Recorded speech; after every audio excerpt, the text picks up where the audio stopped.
Assalamualaikum warahmatullahi wabarakatuh. Perkenalkan, kami dari kelompok 11, mata kuliah Algoritma dan Pemrograman 2, kelas A. Di sini kami akan menjelaskan hasil diskusi kami dari modul 6 dan modul 7. Selanjutnya,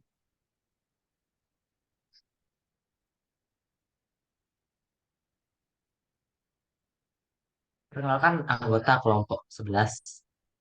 Ada Abdul Muiz Samsul Arifin dengan NIM akhir 1044, Doni Dwi Saputra dengan NIM akhir 1033, serta Ariko Suma Sumantri dengan NIM akhir 1057. Next. Modul 6 yaitu Knapsack Problem. Next. Uraian permasalahan. Knapsack Problem adalah permasalahan dalam menentukan kombinasi barang yang dapat dimuat di dalam karung atau knapsack dan memiliki keterbatasan daya dan ruang tampung. Knapsack Problem mempertimbangkan weight atau beban, berat, dan profit dalam menentukan kombinasi.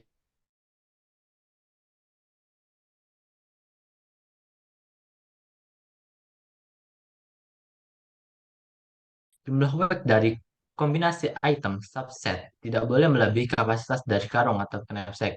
Tidak dapat memilih fraksi sebagian dari item seperti setengah, 3/4 dari item. Profit dari subset merupakan hasil penjumlahan dari profit setiap item yang ada pada subset. Profit yang dipilih merupakan subset yang memiliki nilai profit maksimum dari seluruh subset. Next.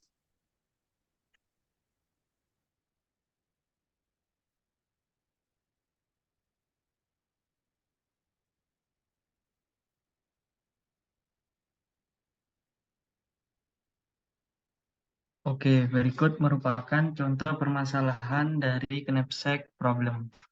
Di sini ada seorang pendaki yang ingin mendaki Gunung Argopuro dengan menggunakan tas berkapasitas 30 kilogram.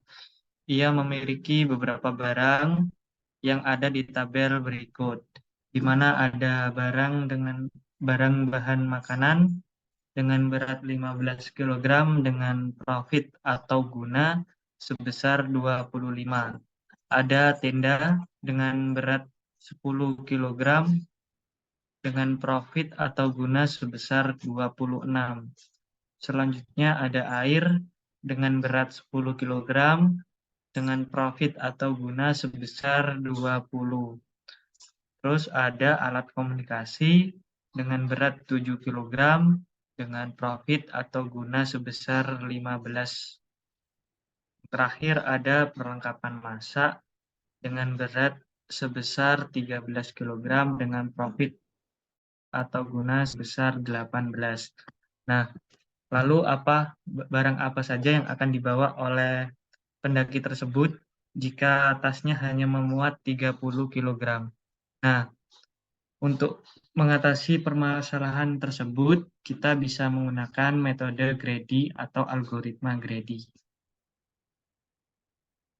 Oke, di sini kita menyelesaikan permasalahan dengan menggunakan metode Grady dengan memprioritaskan barang dengan perbandingan profit dibanding berat yang lebih besar atau profit dibagi berat yang memiliki nilai lebih besar. Berikut merupakan langkah-langkahnya. Nah, untuk langkah pertama di sini kita harus membagi profit dengan berat barang. Oke, di sini untuk yang pertama barang dengan nama bahan makanan kilo besar 1,67. Selanjutnya ada tenda dengan profit 26 dibagi dengan berat 10 kilogram memiliki nilai sebesar 2,60. Yang ketiga ada air dengan profit sebesar 20 dengan berat 10 kilogram dibagi dengan 10, 20 dibagi 10 menghasilkan nilai 2,00. Yang keempat ada alat komunikasi dengan berat 7 dengan profit 15. Maka 15 dibagi 7 menghasilkan nilai sebesar 2,14. Selanjutnya ada perlengkapan masak, yaitu yang terakhir, eh, dengan nilai profit 18 dibagi dengan berat sejumlah 13 kg, menghasilkan nilai sebesar 1,38.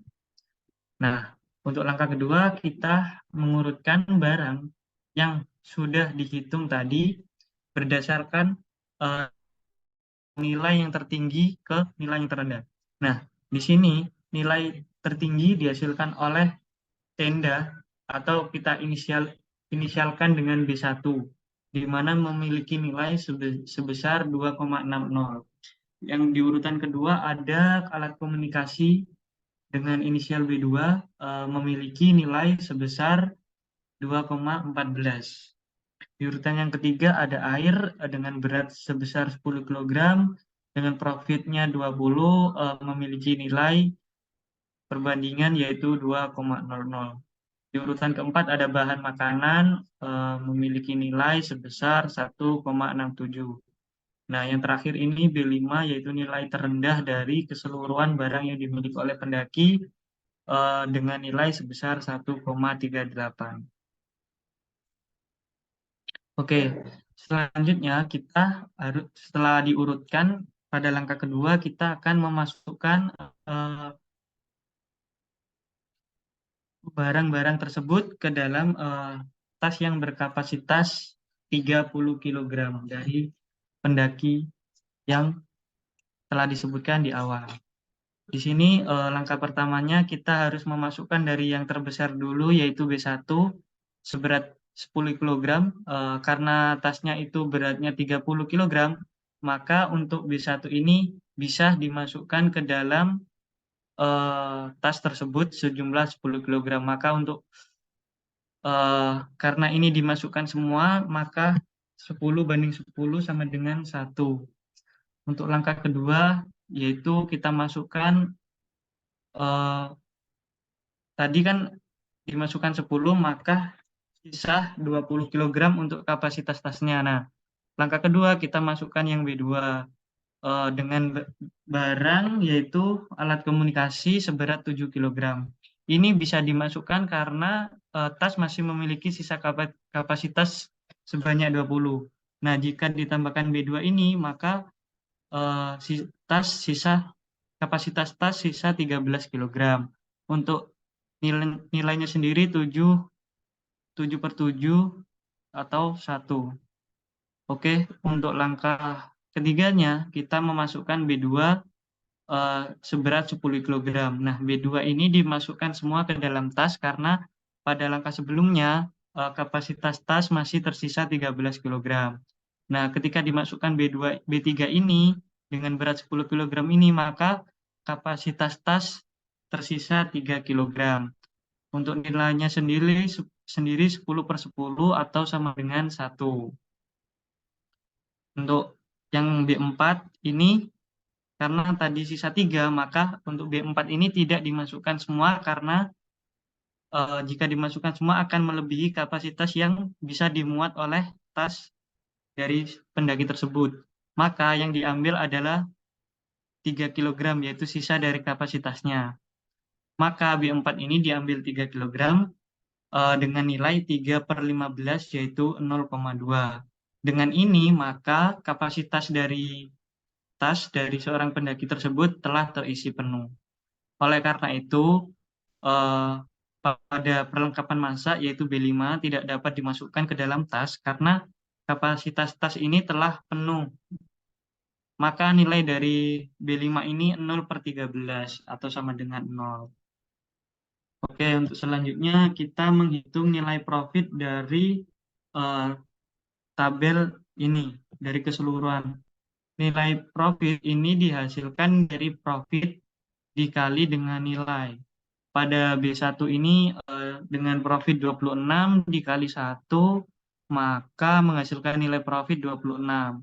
Untuk B2 dengan profit 15 dikali 1, maka menghasilkan nilai profit sebesar 15.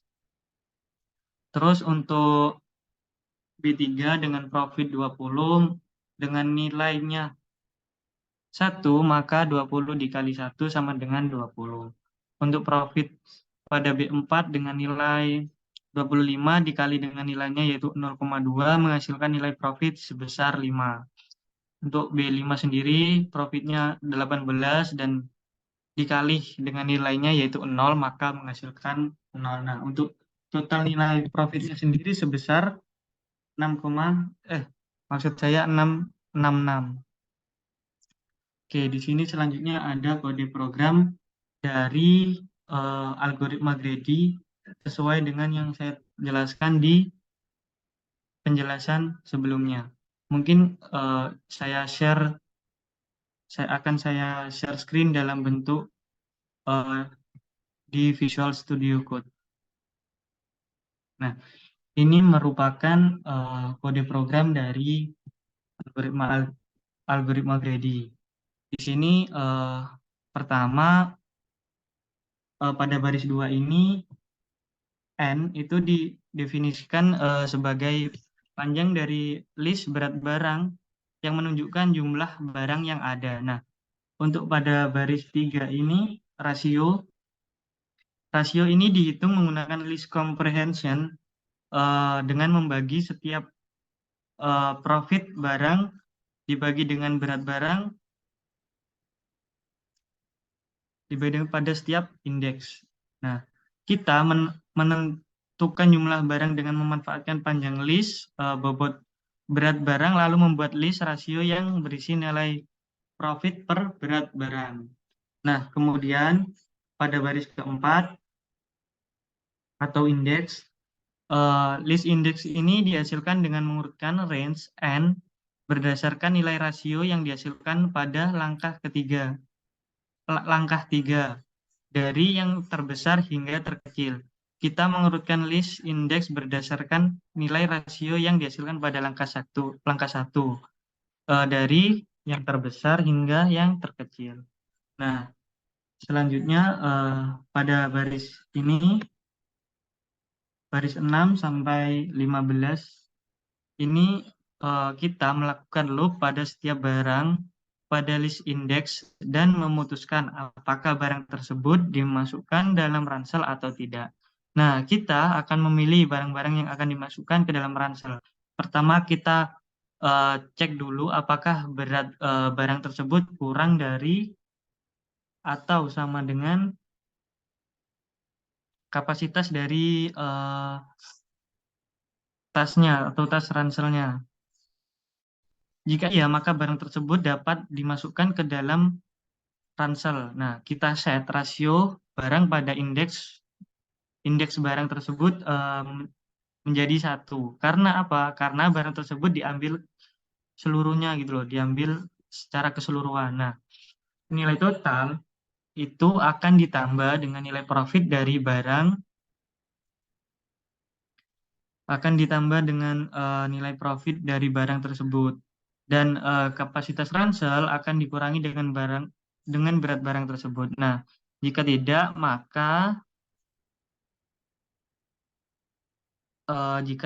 maka kita harus mengambil sebagian dari barang tersebut agar beratnya tidak melebihi kapasitas ransel. Nah, kita set rasio barang pada indeks barang tersebut menjadi proporsi dari berat barang tersebut yang dapat dimasukkan ke dalam ransel. Nah, nilai total akan ditambahkan dengan nilai profit yang dihasilkan dari sebagian barang tersebut. Dan loop dihentikan dengan break pada line 16. Nah, untuk setelah itu pada baris ini itu akan menampilkan output dalam bentuk tabel dengan menampilkan informasi tentang barang yang dipilih dan barang yang tidak dipilih. Nah, output yang akan ditampilkan dalam bentuk tabel, barang yang dipilih akan ditampilkan terlebih dahulu, diikuti dengan barang-barang yang tidak terpilih. Nah, pada bagian ini kita hanya menampilkan informasi yang relevan seperti nama barang, berat, nilai profit, nilai rasio, eh, dan beberapa banyak barang yang dimasukkan ke dalam ransel. Nah, nilai rasio pada barang yang tidak terpilih akan diset menjadi 0 karena barang tersebut tidak dimasukkan ke dalam ransel. Nah, Untuk yang terakhir, eh, total berat dan total nilai profit dari barang yang akan ditampilkan dalam bentuk tabel, eh, maka selanjutnya ini akan ditampilkan hasilnya. Mungkin saya akan mencoba run dari nilai-nilai yang sudah saya jelaskan sebelumnya pada tabel yang tersedia pada soal, yaitu dengan berat 15, 10, 10, 7, dan 13, dengan profit 25, 26, 20, 15, 18, dan kapasitas 30. Di sini saya akan coba meran algoritma Grady ini apakah sesuai atau tidak. Nah, di sini bisa kita lihat bahwa output yang dihasilkan ini sesuai dengan perhitungan yang telah dilakukan pada langkah-langkah dengan nilai profit yaitu saat pada B2 memiliki 1, 1, 1, 0,220 dan 0,0 dengan total bobot 30 dengan total nilai 66. Mungkin itu untuk knapsack problem. Mungkin selanjutnya bisa dilanjut untuk yang spanning tree.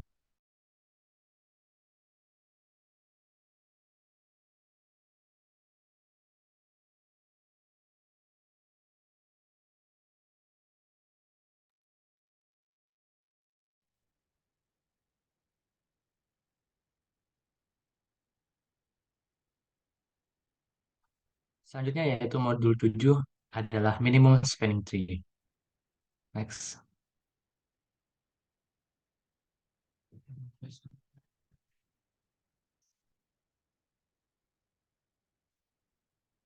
Uraian masalah dari minimum spanning tree atau MST yaitu suatu keadaan di mana sebuah node atau titik dalam graf itu terhubung, namun tidak boleh terdapat atau terjadi looping di dalamnya, dan dihitung bobot tree yang terkecil. Selanjutnya,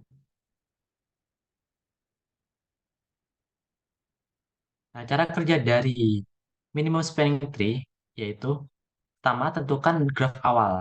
Nah, kita pertama-tama itu menentukan graf awal yang akan digunakan untuk mencari minimum spanning tree. Graf itu harus memiliki setidaknya satu simpul. Selanjutnya yaitu tentukan bobot. Setiap edge atau sisi pada graf itu harus memiliki bobot yang merepresentasikan biaya atau jarak dari satu simpul ke simpul lainnya. Selanjutnya, tentukan algoritma minimum spanning tree. Nah, ada beberapa algoritma yang dapat digunakan untuk mencari minimum spanning tree, seperti algoritma prim, algoritma Kruskal, dan algoritma Borovka. Nah, pilih algoritma yang paling sesuai untuk graf yang diberikan. Di sini saya akan menjelaskan apa itu algoritma prim, algoritma Kruskal, dan algoritma Borovka. Nah, untuk algoritma prim sendiri, yaitu algoritma yang bekerja dengan cara memilih simpul awal dan menambahkan simpul-simpul yang berdekatan dengan bobot terkecil, sehingga membentuk sebuah pohon rentang terkecil. Nah, pada awalnya simpul awal itu dipilih secara acak atau dapat ditentukan oleh pengguna, oleh kita sendiri. Nah, setiap simpul yang telah dipilih akan menjadi titik pusat dari subgraf yang sedang dihitung. Nah, untuk algoritma Kruskal, yaitu algoritma yang bekerja dengan cara mengurutkan semua sisi pada graf berdasarkan bobotnya. Kemudian, sisi dengan bobot terkecil itu akan ditambahkan satu persatu pada subgraf yang sedang dibangun. Nah, asalkan penambahan sisi tersebut tidak menyebabkan terbentuknya siklus pada subgraf. Untuk algoritma Borka sendiri yaitu algoritma yang bekerja dengan cara memilih semua simpul pada awalnya sebagai subgraf yang terpisah. Lalu untuk setiap subgraf itu, algoritma akan memilih sisi dengan bobot terkecil yang menghubungkan subgraf tersebut dengan subgraf lainnya. Setelah semua sisi yang dipilih ditambahkan, algoritma akan menggabung subgraf yang terhubung oleh sisi-sisi tersebut. Nah, proses ini akan diulang hingga tersisa satu subgraf yang merupakan pohon rentang terkecil dari graf tersebut. Selanjutnya, nah, cara kerja selanjutnya yaitu implementasi algoritma. Setelah algoritma itu dipilih, nah, kita mengimplementasikan algoritma tersebut pada graf untuk mencari minimum spanning tree. Nah, proses ini melibatkan iterasi melalui simpul dan edge dan memutuskan apakah sebuah edge harus dimasukkan ke dalam minimum spanning tree atau tidak. Nah, langkah yang terakhir yaitu output minimum spanning tree. Setelah algoritma itu selesai dieksekusi, nah, output minimum spanning tree ini ke dalam struktur data yang sesuai, seperti array atau daftar. Nah, selanjutnya,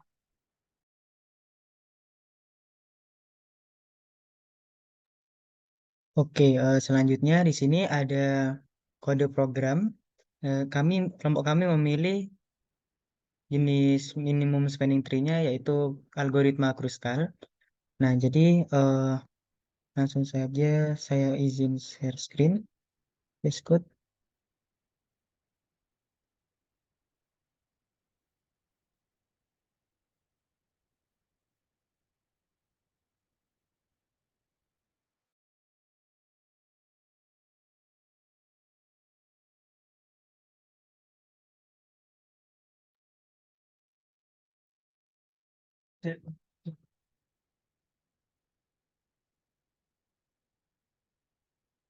Oke, nah di sini pertama kita memakai kelas graph karena ini sebuah graph itu.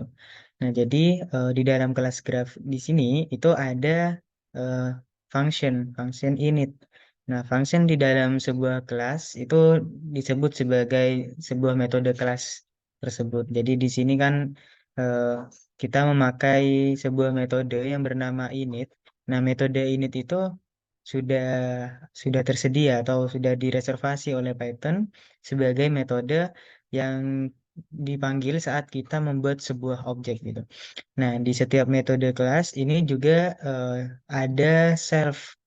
Nah, variable self ini merujuk kepada objek dari kelas tersebut. Nah, di metode ini kita menambah sebuah parameter yaitu yang bernama vertices. Nah, jadi ada self, ada vertices, self.v sama dengan vertices, self.graph sama dengan list kosong. Nah, jadi di list kosong ini nantinya akan dimasukkan sebuah titik-titik, ya kan, titik-titik yang akan kita bentuk eh, sebuah grafnya gitu. Nah, setelah setelah itu di ada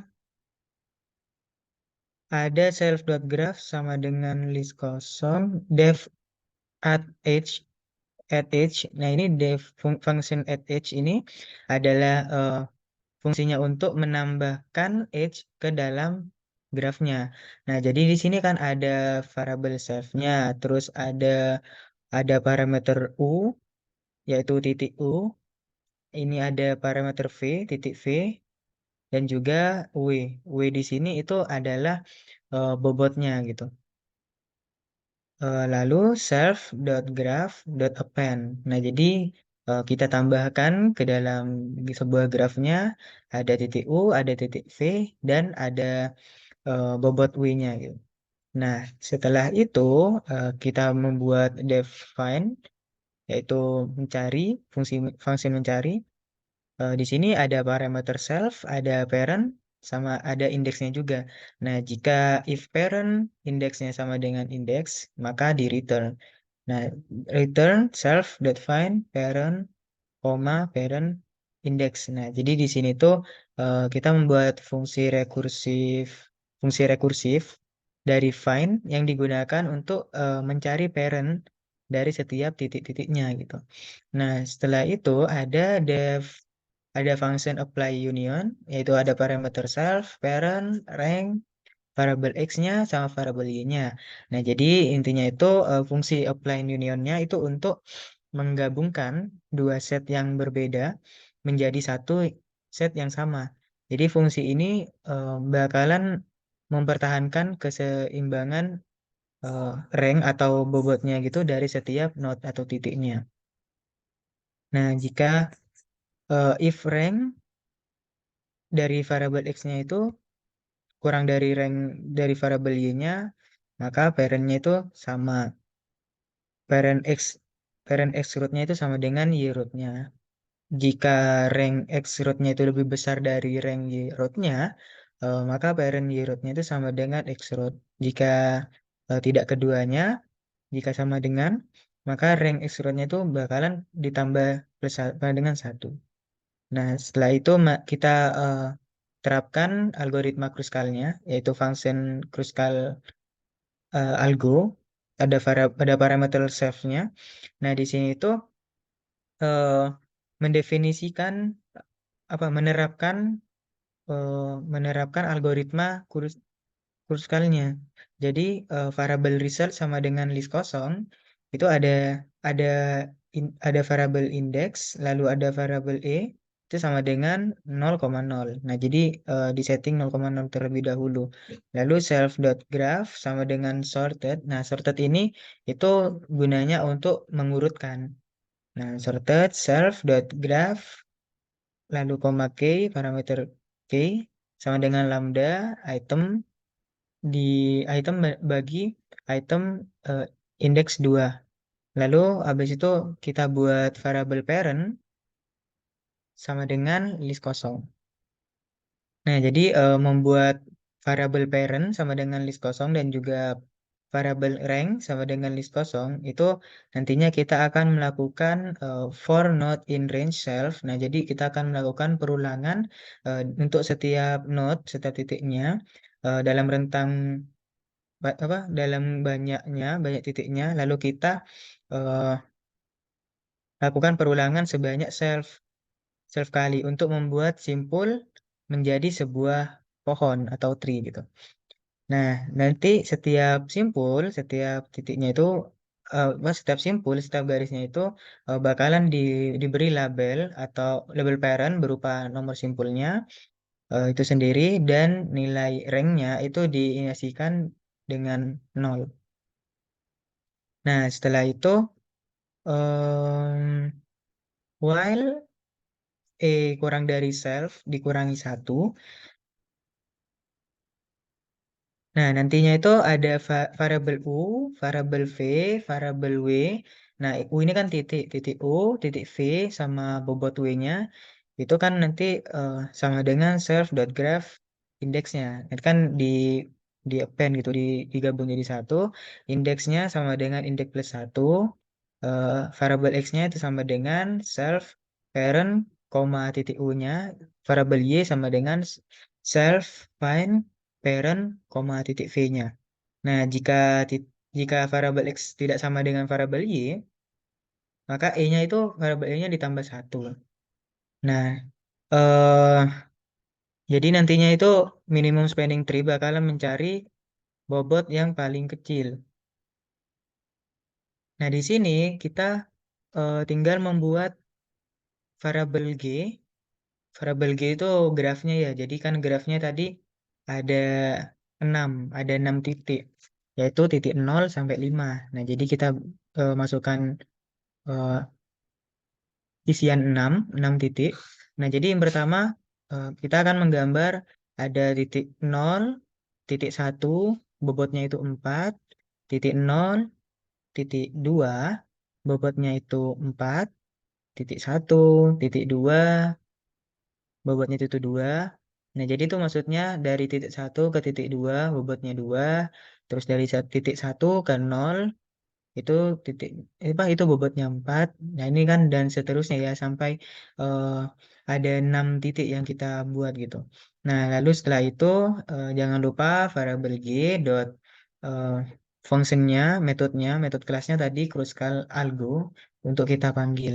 Nah, nantinya eh, ketika kita run di mereka kan programnya itu akan berjalan dan muncul output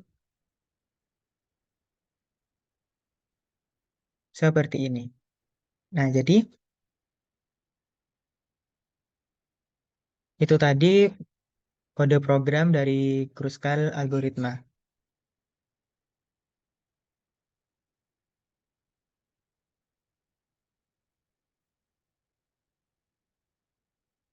Oke, nah di sini kan tadi gambarnya kan ada 6 titik. Titik 0, titik 0, 1, 2, 3, 4, 5. Nah, jadi kan sudah kita buat nih dari apa titik 0 ke 1 bobotnya 4. Nah, ini titik 0 ke 2 bobotnya 4. Nah, jadi nanti outputnya kan akan menghasilkan 1 ke 2 itu 2, gitu. 2 ke 5 itu bobotnya 2. Jadi mencari yang paling kecil gitu. Oke, next. Nah, jadi kan sebelumnya itu kan eh, kristalnya seperti ini grafnya.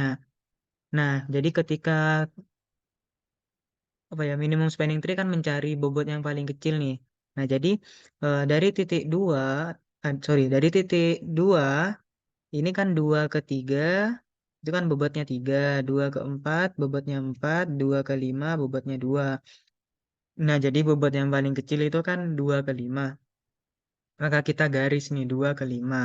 Nah, setelah itu 5 ke 4 itu kan bobotnya 3. Nah, jadi kita garis nih. Nah, ini titik 4-nya itu kan bisa 4 ke 2, 4 ke 5, 4 ke 3. Nah, itu kan yang paling kecil itu kan eh, 4 ke 5. Itu 3. Nah, ke sini. Kenapa tidak ke sini? Ini tidak masuk karena nanti eh, bakalan cycle gitu. Jadi itu dihindari. Tidak boleh sampai cycle. Nah, nantinya setelah kita mencari bakalan hasilnya seperti ini. Minimum spanning tree-nya, gambarnya. Jadi seperti itu.